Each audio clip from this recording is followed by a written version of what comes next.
నీరు గారుస్తూ సాధారణంగా జరుపుకోవాలని నామమాత్రమే జరుపుకోవాలని యజమాన్యము మొండిగా వ్యవహరిస్తూ సర్క్యులర్ జారీ చేయడం జరిగింది. ఆ సర్క్యులర్ జారీ చేసినప్పుడు మన సింగరేణి గుర్తింపు సంఘము, Singareni transport workers union, Sitaramayya garu, Rajkumar గారు దీనిపై యాజమాన్యానికి లేఖ రాయడం జరిగింది.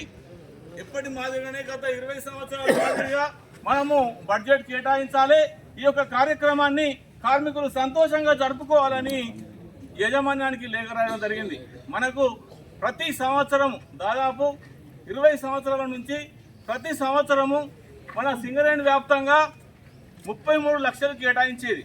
అదేవిధంగా మన RG1కు 8 లక్షలు 3,30,000 కేటాయించేది. ఇప్పుడు సింగరేణి వ్యాప్తంగా 8 లక్షలు మాత్రమే కేటాయించింది. మన RG1కు 60,000 మాత్రమే కేటాయించి తూతూ మంత్రంగా ఈ యొక్క కార్యక్రమాన్ని జరుపుకోమని వాళ్ళు సర్క్యులర్ జారీ చేయడం జరిగింది. దానికి వ్యతిరేకంగా మన గుర్తింపు సంఘము ఏంటిదంటే మనము సింగరేణి CSR నిధులు మన కార్మికుల సంక్షేమానికి ఖర్చు పెట్టాలి, కార్మికుల వాడల్లో ఖర్చు పెట్టాలి.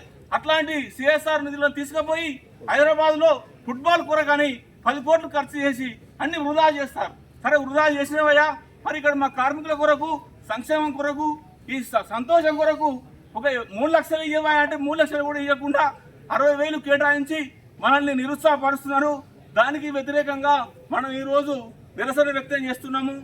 దీనికి అందరూ కార్మికులు సపోర్ట్ చేయాలి, అదేవిధంగా అన్ని కార్మిక సంఘాలు సపోర్ట్ చేయాలని కోరుతున్నాను.